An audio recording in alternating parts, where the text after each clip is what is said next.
I still remember the sound of it, the crash of porcelain against tile, sharp and final, echoing through a room filled with laughter that wasn't mine.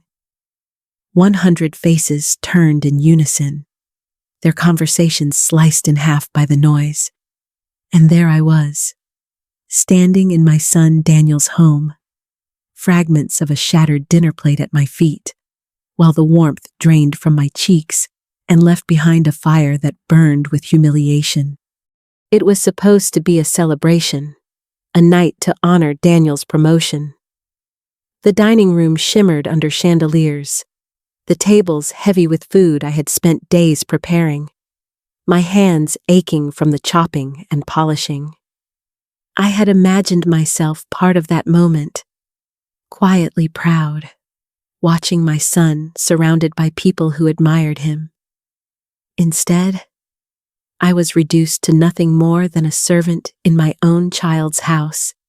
Lauren, his wife, stood at the center of it all, glowing in her perfect dress, her voice as smooth as the wine she poured. She didn't need to shout. She never did. She simply raised her tone just enough for the words to land like a slap across my face. I felt the air leave my lungs as she made sure everyone understood where she believed I belonged. Not among the guests. Not as family. No, my place was in the kitchen. When her hand knocked the plate from mine, it wasn't just porcelain that broke. It was the last fragile piece of dignity I had been holding on to.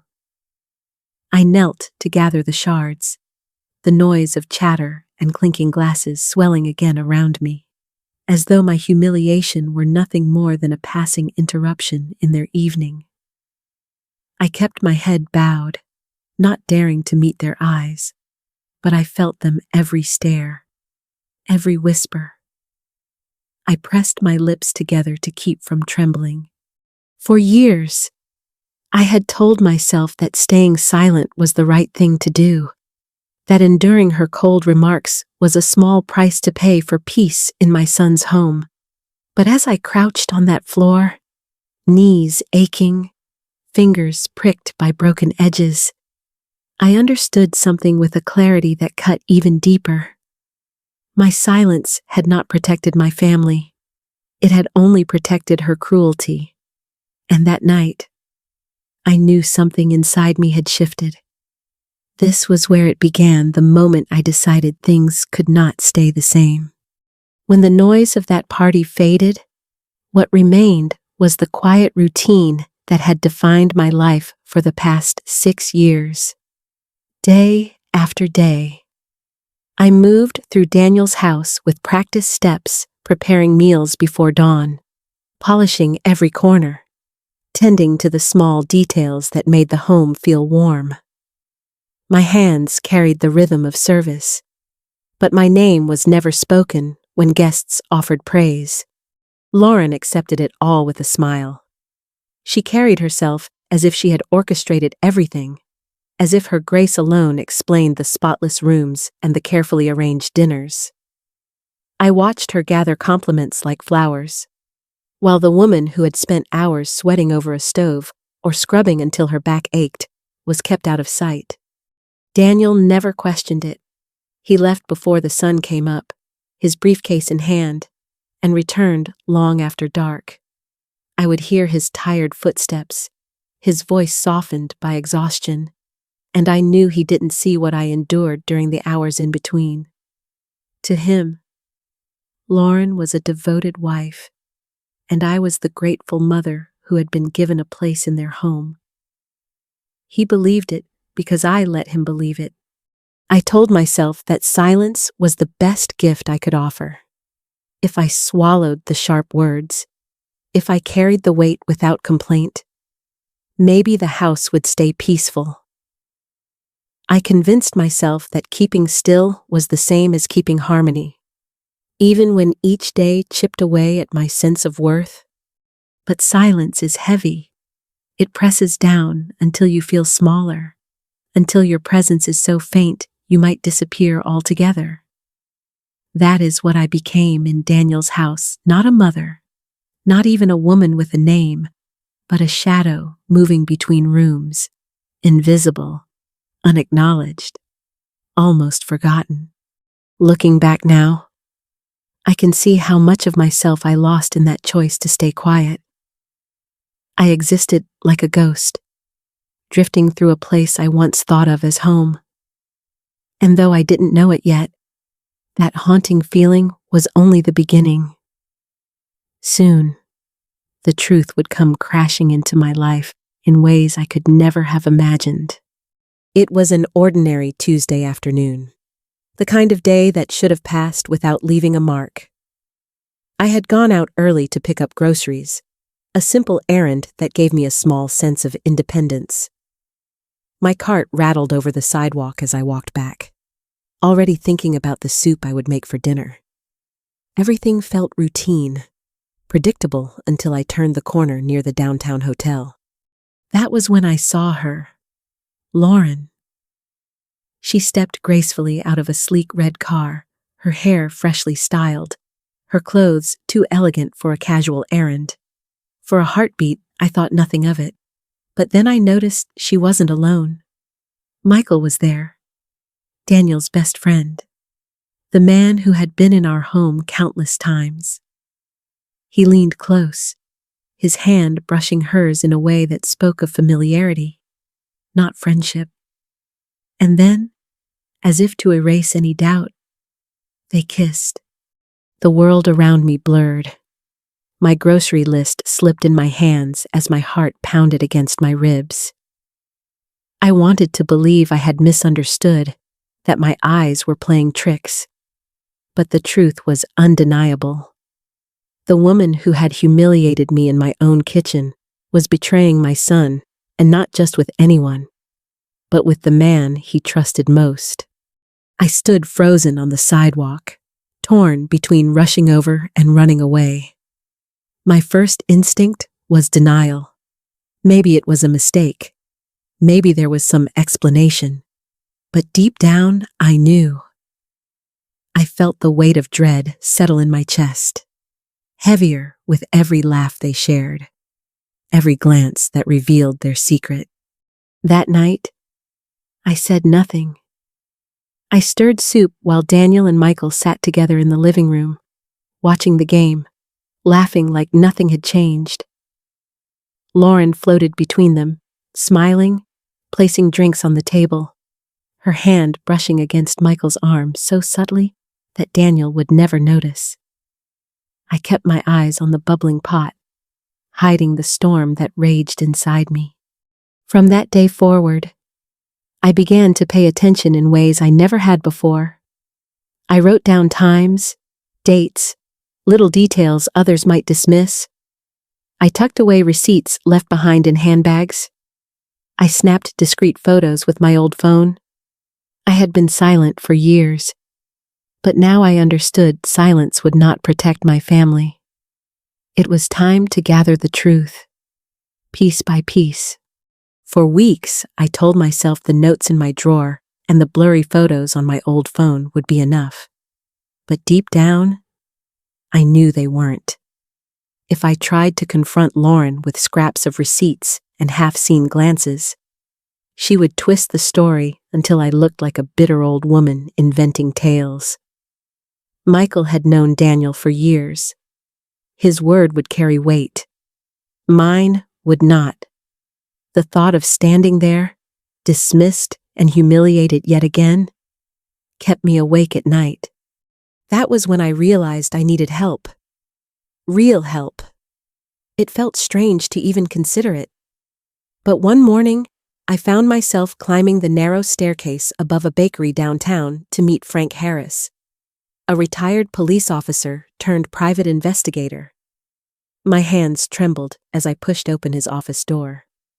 I was nervous, ashamed even, as if I were stepping into a world I had no right to enter. But Frank looked at me with steady eyes, the kind that carried no judgment. I laid out my scraps of evidence, my shaky photos, my fears. He studied them in silence, and then promised to find me the truth. The waiting was the hardest part. Every evening, I moved through the house pretending nothing had changed while my stomach churned with dread. Then, 2 weeks later, Frank placed a thick folder in my hands. I almost couldn't open it. Something inside me already knew my life would never look the same after reading what was inside.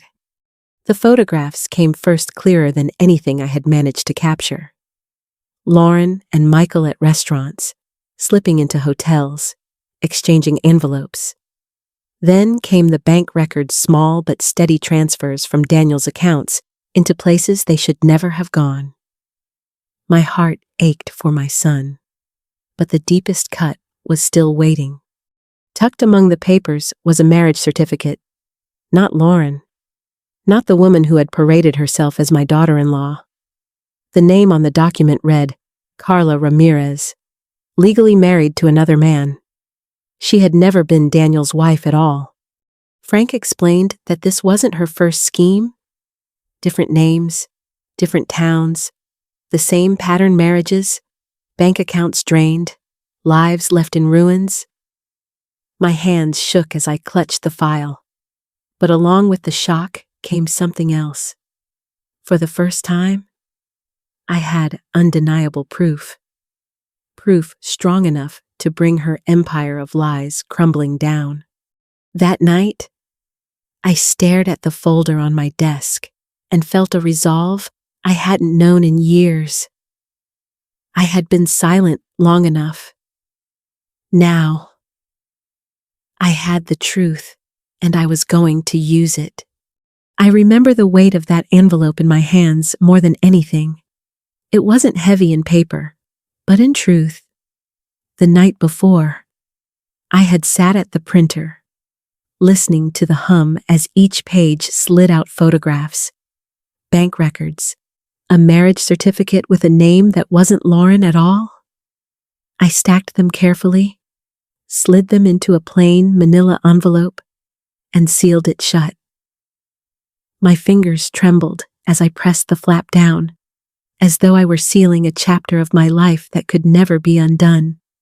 The next evening, the house was full again. Glasses clinked, laughter swelled, and the air buzzed with the kind of cheer that had always made me feel invisible. I stood in the corner, hands cold against the envelope hidden beneath my sweater. Every time Lauren's voice rang out, smooth and confident, my chest tightened. I could hear Daniel laughing too, proud, oblivious. He had no idea the foundation of his life was about to crack open. My pulse thudded in my ears. I told myself to wait, to find the right moment. And then it came, as the room quieted for a toast. My legs moved before my mind could catch up. I stepped forward, heart hammering, and placed the envelope squarely on the center of the dining table. The laughter drained from the room like air from a balloon.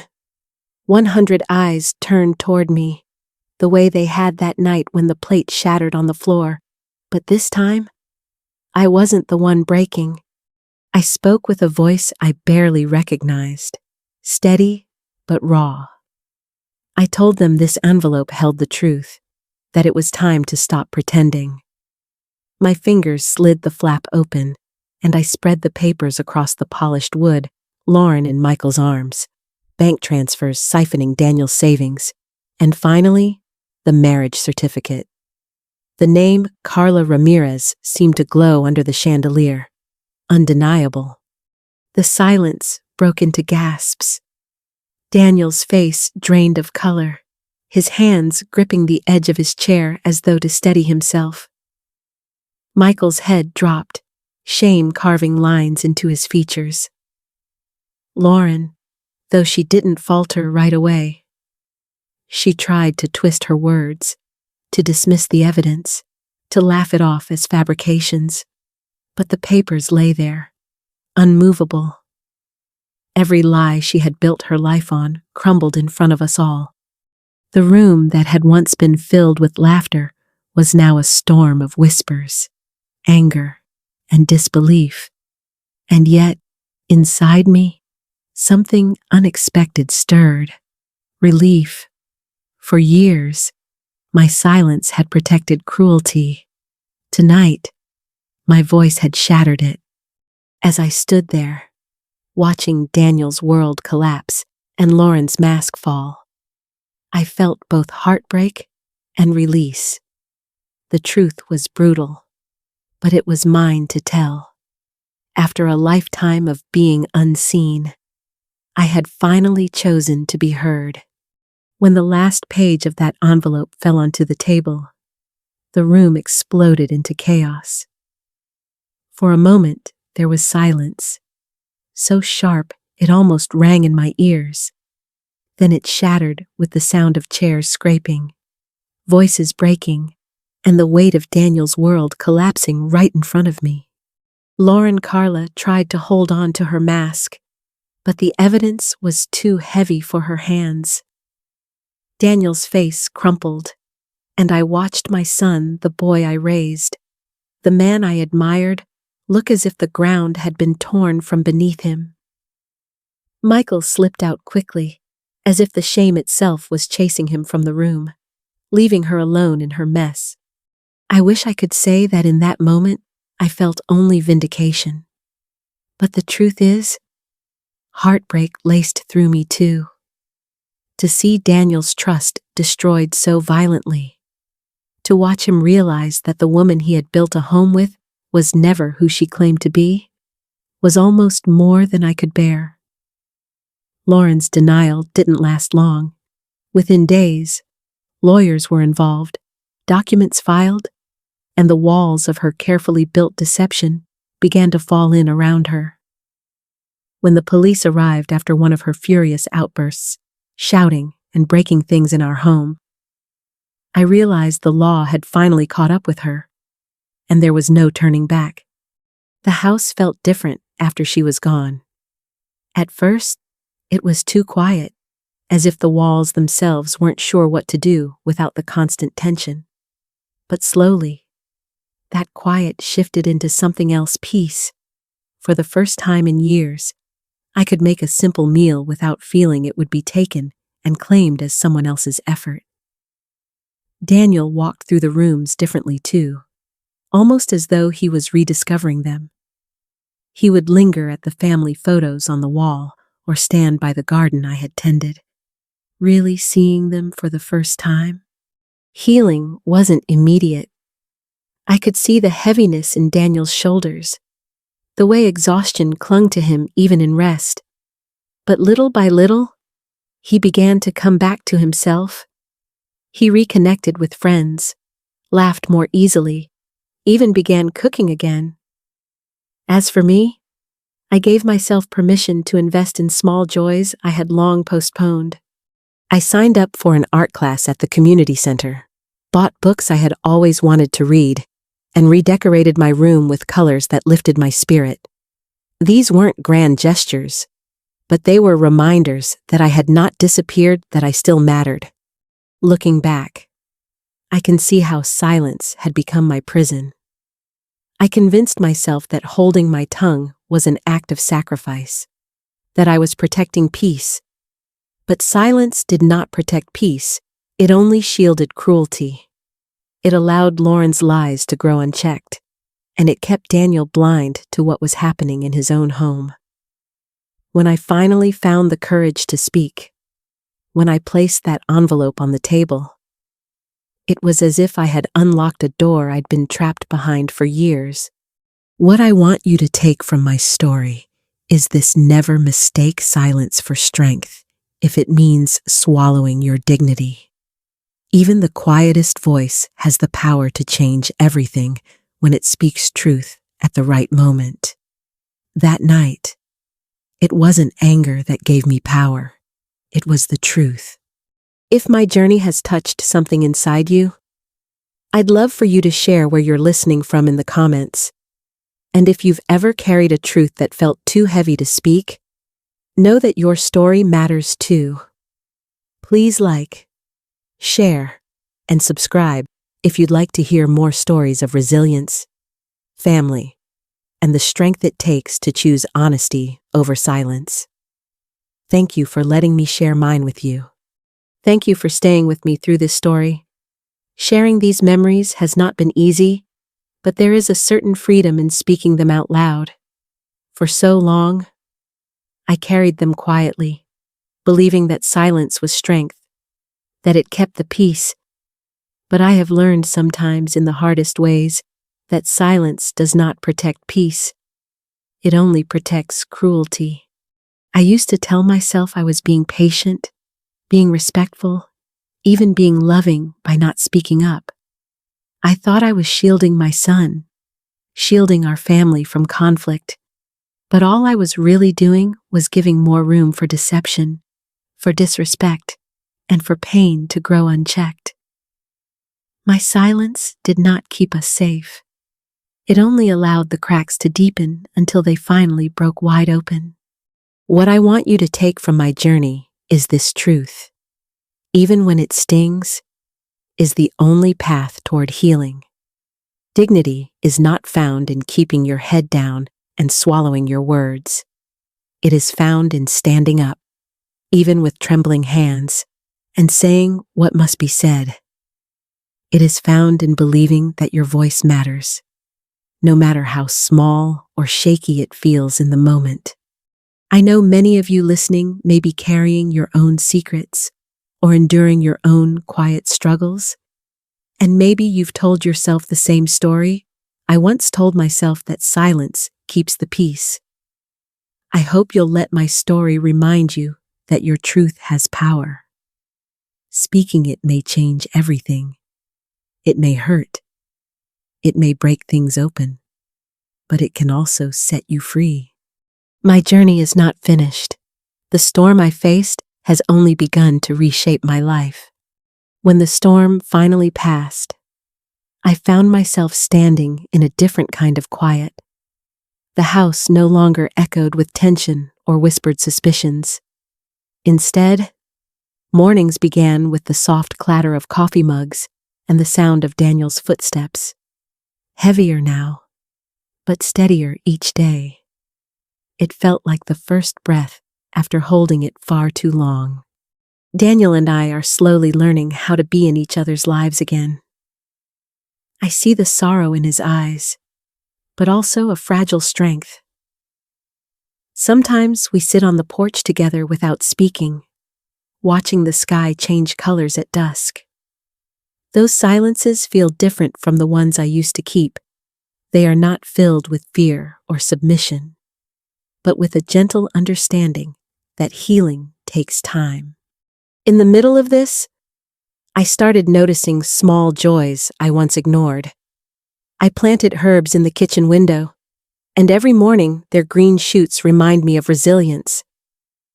I picked up sketching again, my pencil moving shakily at first, but slowly finding its rhythm. Even the simple act of walking through the park, feeling the air on my face, has become a declaration I am still here, and I am my own person. For so long, I lived as though my life's worth was measured in how quietly I could endure. But now, I see that my voice carries weight not only for Daniel, but for myself. Each choice I make to nurture myself is a step into a new beginning. This is not the end of my story. It is the threshold of something I cannot yet fully see, but I know it is waiting for me. And as I move forward, I carry a promise: never again will I mistake silence for strength.